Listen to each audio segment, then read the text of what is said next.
Histoire de la Bible, Ancien Testament, Genèse, anges, géants, civilisations anciennes et le déluge, bienvenue. Nous explorons l'un des mystères de la Genèse, un voyage dans les royaumes mystérieux des anges, des géants et du cataclysme universel du déluge qui a remodelé notre planète. Mais avant d'entrer dans l'histoire de la Genèse, vous vous demanderez peut-être, les anges sont-ils capables de manifester des comportements humains comme manger et interagir avec d'autres personnes de manière similaire à la nôtre? La Bible nous donne une certaine compréhension de leur nature et de leurs capacités. Nous trouvons quelques exemples dans la Bible qui confirment ce point de vue. Dans la Genèse 18, de 1 à 8, ce passage raconte comment Abraham fut visité par 3 hommes, interprétés comme des anges. Abraham et Sarah leur préparèrent un repas, et ils mangèrent. L'un des visiteurs, on croit qu'il s'agissait du Seigneur lui-même, promet à Sarah, qui était déjà très âgée et stérile, qu'elle aurait un fils. Également, dans la Genèse 19, de 1 à 3, dans ce chapitre, 2 anges arrivent à la ville de Sodome pour avertir Lot et sa famille de la destruction imminente de la ville. Lot les invite à rester chez lui, leur prépare un repas et ils le mangent également. Dans le Nouveau Testament, dans la lettre aux Hébreux 13, 2, il est écrit « N'oubliez pas l'hospitalité, car en l'exerçant, quelques-uns ont accueilli des anges sans le savoir. » Ce verset implique que les anges peuvent prendre l'apparence de simples êtres humains. Bien que ces passages décrivent des êtres angéliques avec des caractéristiques similaires à celles des humains, telles que manger ou interagir avec les humains, il est important de noter que la Bible décrit également les anges sous plusieurs autres formes, y compris des êtres célestes certains avec des ailes et d'autres comme des messagers de Dieu. Mais avant le déluge, un chapitre sombre s'est développé, une rébellion parmi les êtres célestes, comme le narre le livre de la Genèse. Et dans le livre d'Enoch, qui n'est pas inclus dans la Bible canonique, mais est considéré comme faisant partie des textes apocryphes. Voici une référence détaillée aux géants qui étaient sur la terre au jour de Noé, et aussi après. C'est l'histoire des fils de Dieu et des filles des hommes, que l'on trouve dans Genèse 6, de 1 à 4. Lorsque les humains commencèrent à se multiplier sur la terre, et qu'ils eurent des filles, les fils de Dieu virent que les filles des humains étaient belles, et prirent pour femmes celles qu'ils choisirent. Alors le Seigneur dit, « Mon esprit ne contestera pas avec les humains pour toujours, car ils sont mortels, leurs jours seront de 120 ans. » Les Néphilim étaient sur la terre en ces jours-là, et aussi après, lorsque les fils de Dieu allaient vers les filles des hommes, et qu'ils eurent des enfants avec elles. Ils étaient les héros d'antan, des hommes de renom. Alors, la question que nous nous posons est, qui étaient les fils de Dieu mentionnés dans la Genèse, et quelle est leur signification dans ce passage?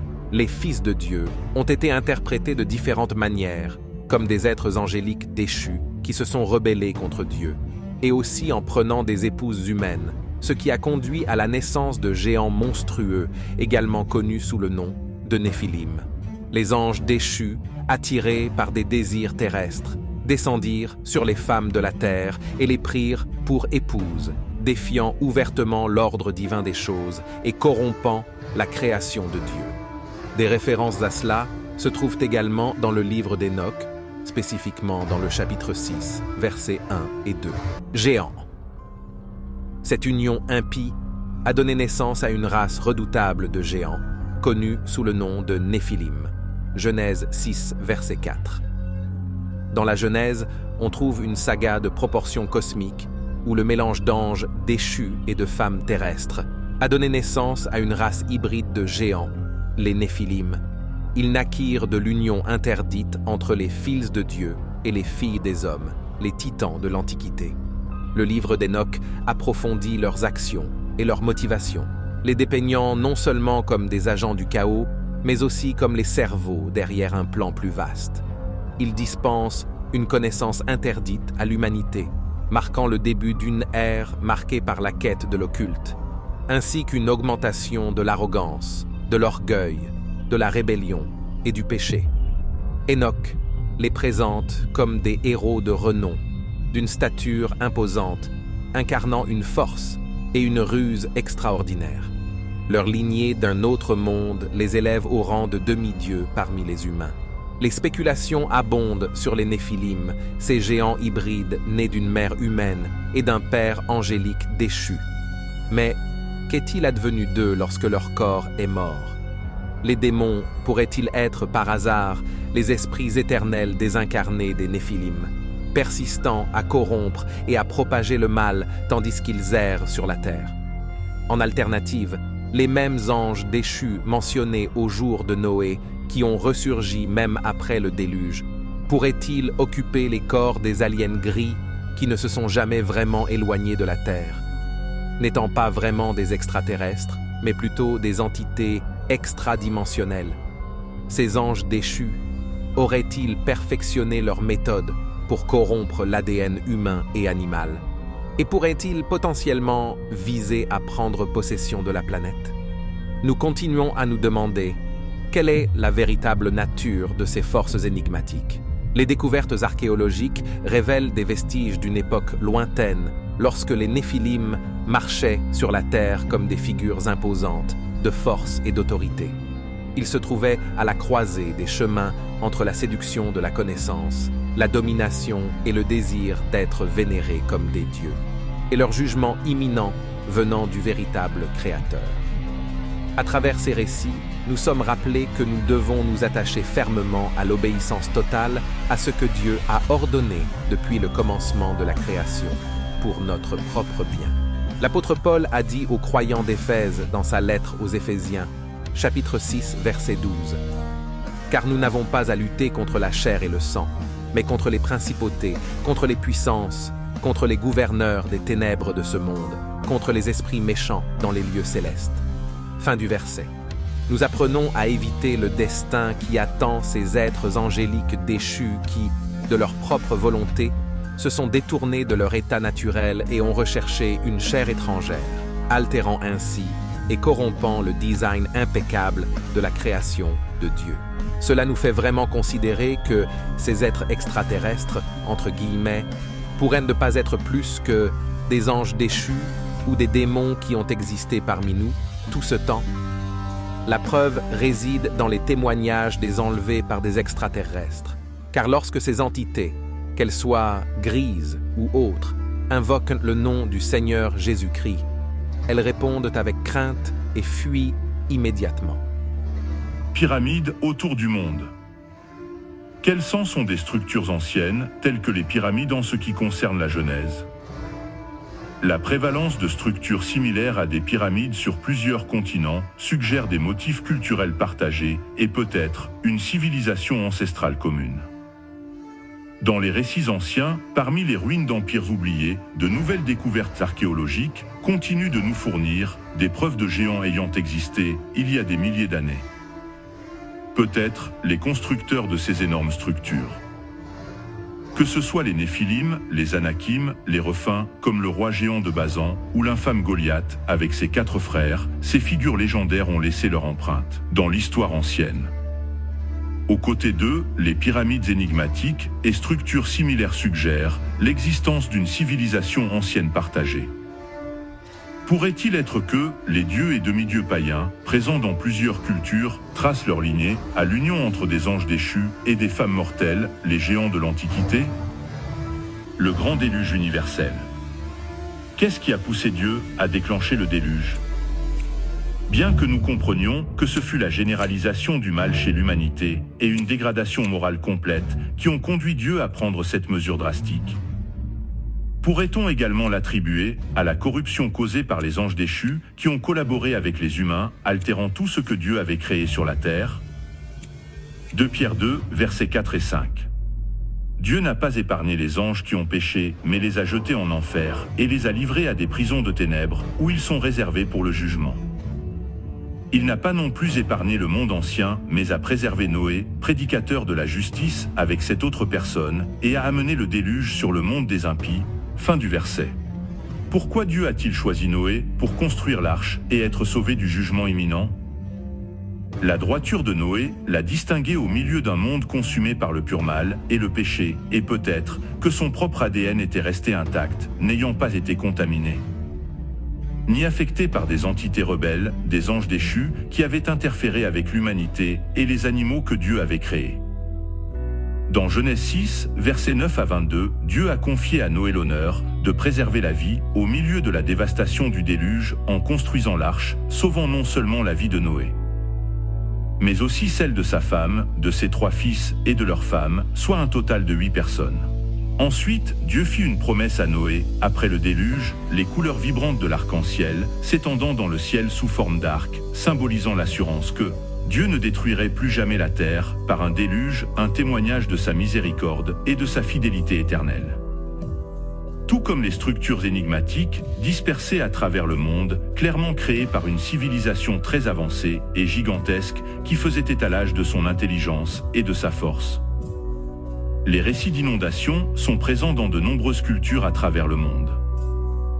Il semble y avoir un souvenir collectif de cet événement cataclysmique, le déluge mondial, qui a laissé une empreinte durable dans la conscience culturelle mondiale. La Bible nous dit qu'après le déluge, les anges rebelles ont tenté de corrompre à nouveau la création de Dieu. Nous savons aussi qu'il y avait des géants après le déluge, comme la Bible le confirme, mais pourraient-ils être des extraterrestres manifestant les mêmes esprits, avec un dessein similaire à celui des jours de Noé? Corrompre l'ADN humain et essayer de dominer le monde une fois de plus? Dans la Bible, la mention de géants après le déluge se trouve dans le livre des Nombres 13,33, où les espions envoyés par Moïse pour explorer la terre de Canaan rapportèrent avoir vu des géants. Et il est dit, nous y avons même vu les géants, descendants d'Anak, de la race des géants, et nous étions à nos yeux comme des sauterelles, et ainsi étions-nous à leurs yeux. Fin du verset. Quant au livre d'Enoch, spécifiquement dans les chapitres 7 et 8, il suggère que certaines entités ou êtres angéliques sont retournés sur terre pour conclure un pacte avec d'autres cohortes célestes pécheresses et rebelles. Leur objectif était d'établir une nouvelle race, de remodeler le monde à leur image, de subjuguer l'humanité et d'atteindre un statut divin au sein des royaumes du deuxième ciel. Dans la vidéo suivante, le concept des 3 cieux, tel qu'il apparaît dans les Écritures, sera exploré, ainsi que le royaume des principautés et des puissances de l'air. Voici des extraits des chapitres 7 et 8 du livre d'Enoch, concernant ces pouvoirs angéliques déchus de l'air. Chapitre 7. Et tous les autres, avec eux, prirent des femmes pour eux-mêmes, et chacun choisit pour lui-même une, et ils commencèrent à aller vers elles, et à se contaminer avec elles. Et ils leur enseignèrent des enchantements et des sortilèges, et à couper des racines, et ils leur firent connaître les plantes. Puis elles devinrent enceintes. Et elles donnèrent naissance à de grands géants, dont la hauteur était de 3000 coudées, qui consommèrent toutes les acquisitions des hommes. Et quand les hommes ne purent plus les soutenir, les géants se retournèrent contre eux, et dévorèrent l'humanité. Il convient de noter que 3000 coudées équivalent approximativement à 11 à 12 pieds de hauteur, soit 3,5 mètres. Et au chapitre 8 du livre d'Enoch, Azazel enseigna aux hommes à faire des épées, des couteaux, des boucliers et des cuirasses, et leur fit connaître les métaux de la terre. Et l'art de les travailler, et des bracelets, et des ornements, et l'usage de l'antimoine, et l'embellissement des paupières, et toutes sortes de pierres précieuses.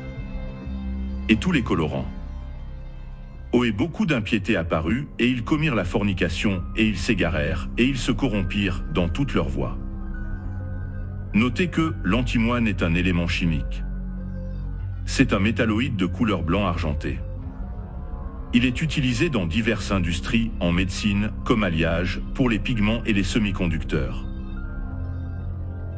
Ces extraits illustrent la corruption provoquée par les anges déchus, également connus sous le nom de vigilants, qui ont enseigné à l'humanité des connaissances interdites. Se sont accouplés avec des femmes, donnant naissance aux géants, les Néphilim, et causant une grande corruption sur la terre. Malgré le déluge, qui visait à nettoyer la terre de cette corruption, aussi bien la Bible que le livre d'Enoch suggèrent que, très probablement, certaines de ces entités sont revenues sur terre. Curieusement, Jésus a mentionné que la fin des temps serait comme au jour de Noé, ces paroles enregistrées dans Matthieu 24, 37 à 39. Mais, comme au jour de Noé, ainsi sera l'avènement du Fils de l'homme, car comme au jour précédant le déluge, ils mangeaient et buvaient, se mariaient et mariaient leurs enfants. jusqu'au jour où Noé entra dans l'arche, et ils ne comprirent pas, jusqu'à ce que le déluge vienne, et les emporte tous, ainsi sera aussi l'avènement du Fils de l'homme. » Fin du verset. Maintenant, comme alors, les gens ne se soucient pas du tout de plaire à Dieu, leur Créateur, mais toutes leurs pensées sont continuellement mauvaises, jusqu'à ce que Dieu, une fois de plus, en ait assez et dise assez. La destruction de la terre se reproduira, comme l'ont prédit les prophètes, mais cette fois-ci, ce sera par le feu. L'histoire se répète, et nous vivons comme au jour de Noé, et comme Dieu a sauvé Noé et sa famille, je crois fermement qu'il nous sauvera, nous les croyants, de son jugement imminent, une fois de plus. Arrepentis-toi et embrasse Jésus aujourd'hui. Reçois son salut immédiatement, car demain pourrait être trop tard. Cherche Dieu et entre dans son arche de salut, tant que tu peux l'atteindre. Récite cette prière de salut avec humilité, sincérité et transparence devant Dieu, car il connaît ton cœur. Dieu qui es au ciel, je reconnais que je suis pécheur. Je suis désolé et je me repens de tous mes péchés. J'invoque le nom de Jésus-Christ avec foi, demandant pardon pour tous mes péchés, passés, présents et futurs, et pour être purifié par son sang sacrificiel. Je déclare de ma bouche que Jésus est le Seigneur, et je crois dans mon cœur que Dieu l'a ressuscité des morts, ainsi je serai sauvé. C'est avec mon cœur que je crois, et je suis justifié, et avec ma bouche que je confesse ma foi, et je suis sauvé. Je lis ceci dans ta sainte parole, dans Romains 10, 9, 10. S'il te plaît, remplis-moi de ton Esprit Saint. Merci, Seigneur Jésus, et je prie en ton nom. Amen. Nous sommes guidés par l'Esprit Saint pour réveiller les cœurs de beaucoup et apporter l'évangile de Jésus-Christ pour le salut à un monde en détresse. Nous ne demandons pas d'argent ni de contribution, mais en vous abonnant, vous nous encouragez à continuer avec notre contenu chrétien.